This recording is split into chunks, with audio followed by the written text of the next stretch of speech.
Hey everyone, welcome back. It's been about a week in my time since I've been back from Japan, and today I'm going to do a little retrospective of what I packed for this trip, what worked, what didn't work, any regrets, things I wish I changed, and all that. I figured I'll get this video out there earlier rather than later while it's still fresh in my mind and to help anyone who is currently planning their trip to Japan. In my original video of what I was bringing to Japan, I did mention things that I might regret, like the drying rack and the towel, but overall, I was pretty happy with what I packed. I definitely wasn't missing anything, but there were still some things I wish I didn't pack. So let's get into it. So starting off with the luggage, I bought 4 main bags with me. So starting off was my carry-on bag. I have the Tortuga Daypack Pro 40 liter, and this thing performed amazing. Durable, comfortable, rugged, etc. Looks nice. It's super comfortable and waterproof, basically. It rained almost nonstop the first week we were there, and even though this bag on the outside was drenched, not a single drop got into my inside. No clothes, no nothing were affected. Kept everything safe. I dropped this multiple times from the train top shelf, overheads, just slipping, being lazy and throwing it around. And I don't know if you could tell on camera, but it still looks brand new. Like I don't see any blemishes on this bag, and I did not baby it. It's also super comfortable because it has all these customizations with like the length of where the shoulder straps sit, load lifters, sternum strap, even comes with a hip belt, but I didn't bring it on the trip. And yeah, it's, in my opinion, near perfect. I say near because there's 2 features I wish it had, which the cheaper models have. So I'm like, why? And that is, I wish it had stowable straps and a luggage pass-through. I could live without the luggage pass-through, but the stowable straps, I really wish it had, because there were times where these were dangling and smacking around, and it was just annoying.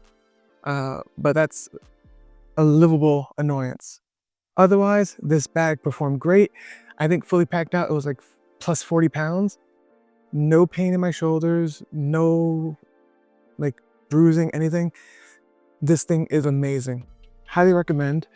I definitely will be using this for trips as long as I can. I know airlines, especially the European Asian airlines, are getting kind of stingy with baggage dimensions. So this is already on the edge for some airlines over there. But until it becomes no longer a carry-on, I will be using this bag. I love it. Next is my luggage. This is the medium expandable checked bag from Quince, and it performed great, but there's one thing that annoyed me on this trip, and I wish someone talked about it, because I didn't see any videos mentioning this issue. The item I saw many times, but this issue, no one mentioned it until after I came back. And another YouTuber who was in Japan the same time as me, Ali Smalls, highly recommend her channel for like travel packing tips.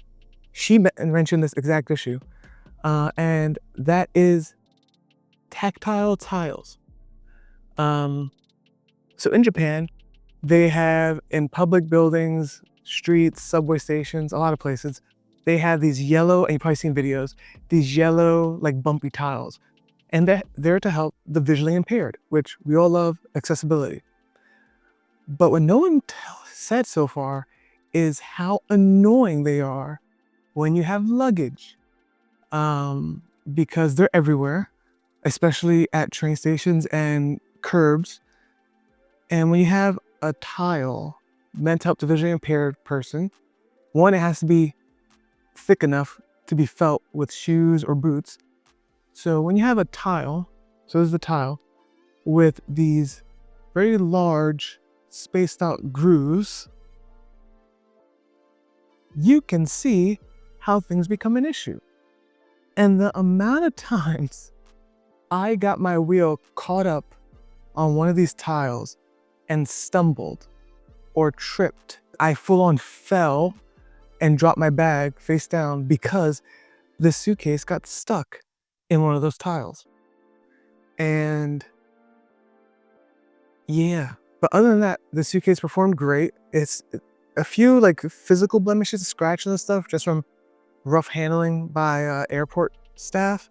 But otherwise, no hard cracks, scratches, bumps. Everything that I put in here on the way home made it back safe. And yeah, it's really great. I thought getting a green suitcase would be more unique and original, but I guess not. I think the three main colors I saw at Bagger's Claim: black, silver/gray, and green. But thankfully, I put my little Gundam sticker, which made it easy because I definitely did almost take someone else's bag more than once. So the Gundam sticker, good tip, put a very unique, obvious marker on your suitcase so you don't mix it up. Something that can't be removed, like a luggage tag could be accidentally ripped off or something. A sticker a little bit harder. I really like the suitcase. Kept my stuff safe, lightweight, good quality.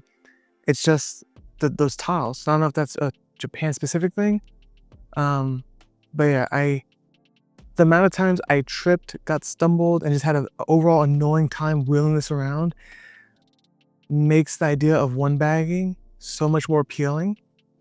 Especially the stairs on the subways. Whew, gotta work out. So yeah, I will be using this more in the future, but probably only for long-term trips, not for a month or shorter. Okay, moving on to my daily carries. Starting off with this guy.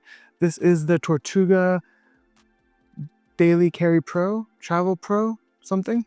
It's basically a lighter, slimmed down version of the carry-on. It's also waterproof, scratch resistant, super comfortable, just thinner straps, venting on the back. Yeah, it packs super flat and highly recommend. Anything in this list, this is the one thing I give a full 10 out of 10. Definitely get it. If you need a daily carry backpack for your trip, this thing's amazing. It also looks nice, I like the sleek matte finish. But yeah, I use this every day. It was my shopping bag, my tote bag, my grocery bag, my combini bag, camera bag, all the bags. And yeah, I loved it. I wasn't a really big fan of the sling bag, which I'll get into next. And I basically had the sling bag in the bottom of this bag as an organizer and just use this bag every day. Highly recommend. So moving on to the sling. In my original video, I showed off this sling bag from my pack. That's the Metro Sling V2, and I didn't bring it.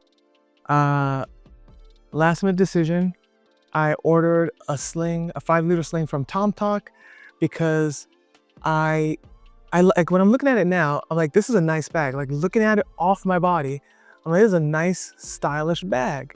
But then when I put it on my body, I'm like, this is a very dainty, feminine bag. So I just couldn't use it. So last minute, it literally arrived 8 p.m. before my 3 a.m. flight.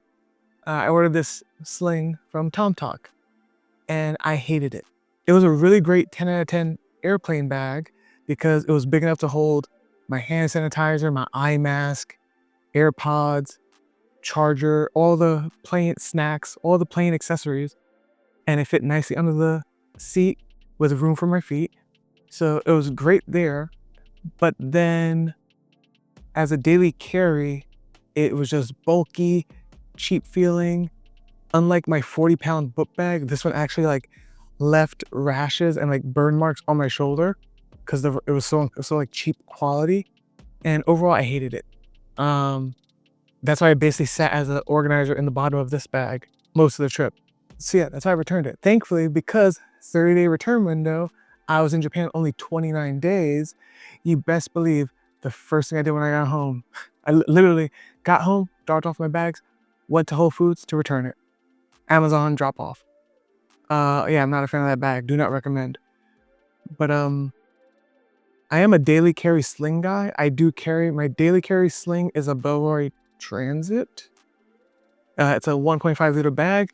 The reason why I didn't bring it on this trip is because it's too small for my camera But in retrospect, I could have just did what I did with the Tomtoc, put it down here. I put my camera up here most of the days and would have been fine.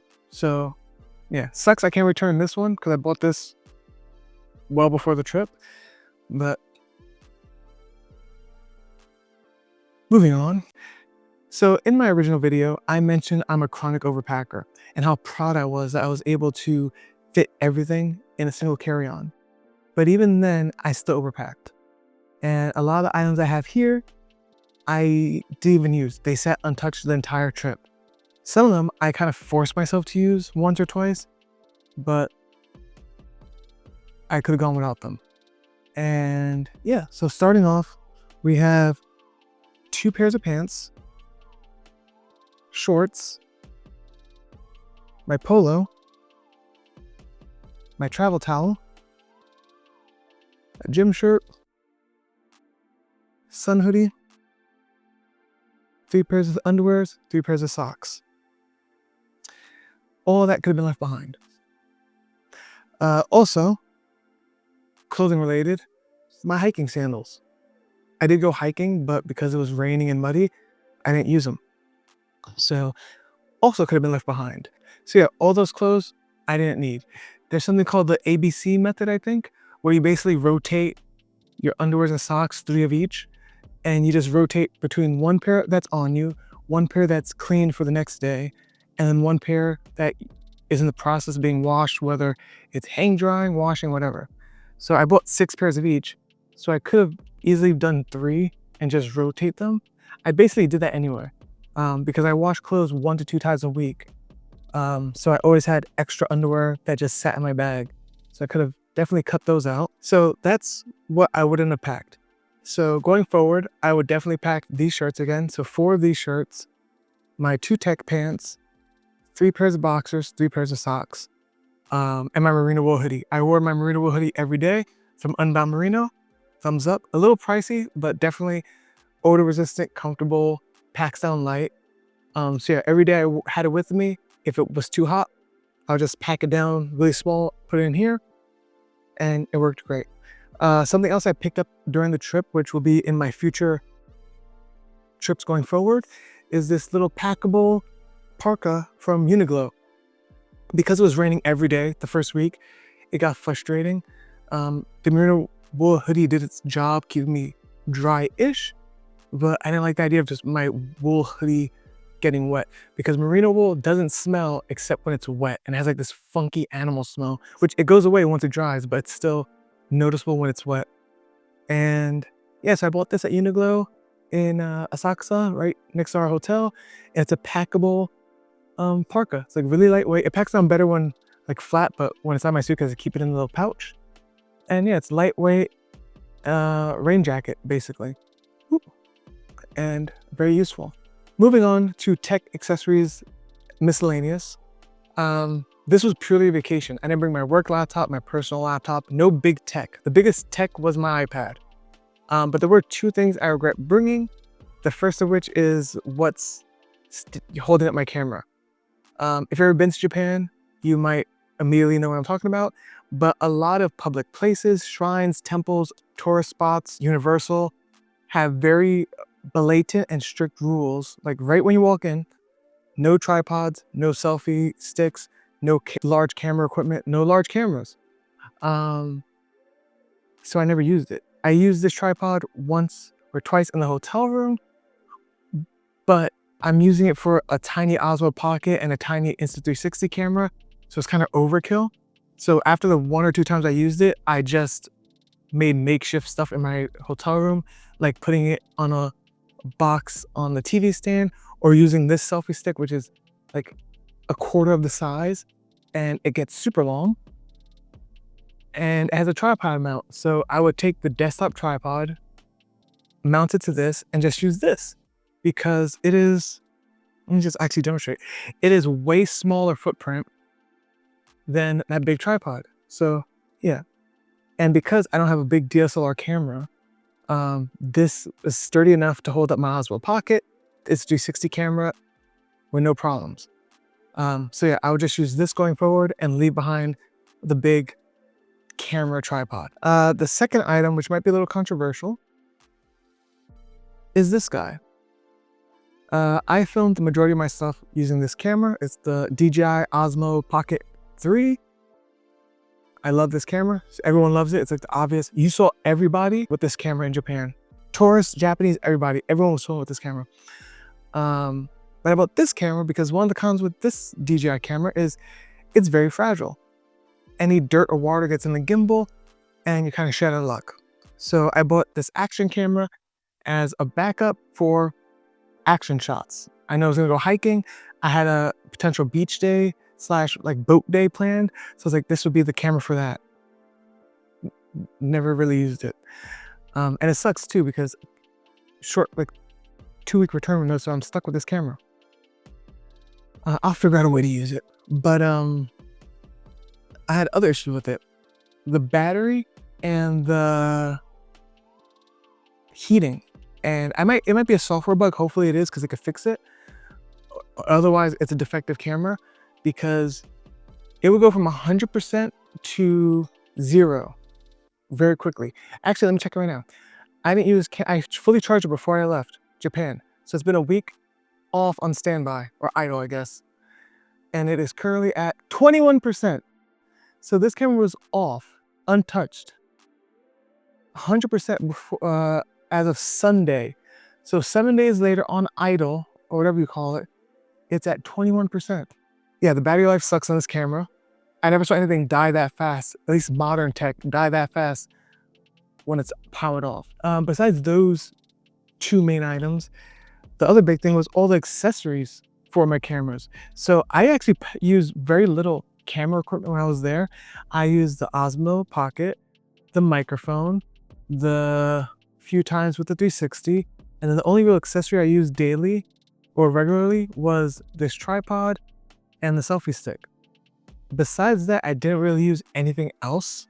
I used my phone battery bank to recharge this camera when it was dead, and I'll basically charge it whenever we were eating or taking a break, so I didn't have to worry about any of that. But yeah, all the other accessories I didn't need. Like I had extra microphones, this backpack strap, a cage, some other mount accessories, a selfie stick, a camera selfie mount, the official like battery charger for the Osmo Pocket. Like all this stuff could have been left behind. Like this whole bag, I could have left behind. They say selfie light, selfie light. Yeah, just a lot of tiny but heavy, because it's all metal. All these things are like metal accessories that I didn't need. I could have been very lean with it with just this camera, the 360, and a tripod. Selfie stick tripod. And that's it. That's all I really needed. Some other tiny things. This first aid kit came in clutch. My brother needed this for like foot care. I needed it for, or we both needed it for like lactate and allergy pills and ibuprofen because we were sore a lot of days. And I definitely needed it the last week because I got sick. This came in clutch because I had my cold and flu and all the like triage stuff to keep me somewhat upright my last couple days in Japan. So another must-have. Besides that, last but not least, is my laundry solution. So in the beginning of this video, I mentioned the drying rack, and I'm happy to say it's being used again. It was so convenient to have the vertical space, because if you've seen videos of Japanese hotels, they're very tiny and compact, and it's very hard to do like a vertical, horizontal clothesline situation because you don't have that much space. We're not overlapping, but this dry rack gave me vertical space, so I was able to dry way more things in a much smaller contained area. And yeah, it just worked great, and it packs light. Like it looks bulky, but since it's like flexible and squishy, it didn't really cause any issues. And yeah, it's just a great option to dry all my clothes. I used it every time I wash clothes. Speaking of washing clothes, the dry bag. I used this the first 2.5 weeks. The third week, I just used the sink / bathtub because I was lazy. And then the 4th week, I had a dedicated washing machine in my hotel, so I didn't really need this that much, but it was still very useful. Highly recommend, because you can even use it as a laundry bag or as a dry bag if you're like going out somewhere and you want extra like liquid protection. So highly recommend this and the drying rack. I was really self-conscious about my clothes because I'm not gonna go into it too much detail because I filmed, I don't know if I'll include it on YouTube, but I filmed a 20 to 40 minute angry rant because I was genuinely upset about how stinky the other tourists and foreigners were. And there was no specific country, race, gender, anything. It was just a mix of everybody. Y'all smelled like dirty laundry. Like, it was so blatantly obvious. Like, I accept, especially because everyone's walking around and hiking and this and that. Like, if you smell like sweat or something, it's not a lovely smell, but at least it's understandable in this situation. But there's no excuse for you to be on a train in Tokyo with laundry machines at every corner and smelling like unwashed clothes. A lot of these tourists smelled homeless. Not to be mean to homeless people. And yeah, it made me super self-conscious. Like, I was like sniffing myself every few hours. When I got back to the hotel, when I took off my clothes, I would smell all my clothes to make sure. And I did not want to be like them. So washing my clothes definitely helped. Drying rack, definitely useful. And that combo laundry setup will make it so much easier to do the 4 shirt, 2 pants, 3 underwear rotation. Oh, actually not last but least, we also need to talk about the toiletries. Besides my toothpaste, because I have sensitive teeth, and my deodorant, I didn't need the rest. I was surprised. I knew I was gonna get the obvious like body wash, shampoo, conditioner, but they provided a lot. The only thing none of the hotels provided was mouthwash, but once I ran out of my little travel mouthwash, I went to the drugstore and found the exact same Listerine I use here. $4, grabbed it, used it the rest of the trip. But besides the mouthwash, there was a varying degree of it, but basically every other amenity you need, the hotels provided. Obviously, shampoo, conditioner, body wash, hand wash, toothbrush and toothpaste, daily changing, which I feel like is a little wasteful, but hair comb, razor, hair tie, hair clip, shaving cream. Some places gave lotion, some didn't. And loofah or body sponge, and all the other bathroom toiletries you would need at a minimum. And yeah, I didn't need any of the stuff I brought. In fact, I left it behind because I was afraid the stuff might leak on my souvenirs. So instead of taking the risk, I just dumped it and left it behind, except my face moisturizer, because that's kind of expensive. Besides that, I left everything behind. But yeah, lesson learned. If you're going to Japan, at least, you don't need to bring anything. Unless you have very particular or specific creams and lotions and stuff, you could just go with nothing, not even a toothbrush. But yeah, that's a wrap. That's everything, more or less, of what I packed to Japan, what I regret bringing, what I'm glad I brought. And just looking at this, I mentioned this in an earlier video. This trip was not only a dream trip, it was also a pilot program to see how lean I could pack and if I could survive traveling with like the bare minimum. And I definitely feel more confident now after doing it for a month. Looking at the stuff on the table that I'm leaving behind, I'm definitely trimming a lot of fat from the bag. And yeah, I'm looking forward to my next trip. If you have an upcoming trip to Japan and you have any questions, any comments about what I talked about, any questions about what you should pack, leave a comment down below. I wish you a great trip. And thank you guys for watching. Don't forget to like, subscribe, etc. And I'll see you guys later. Bye.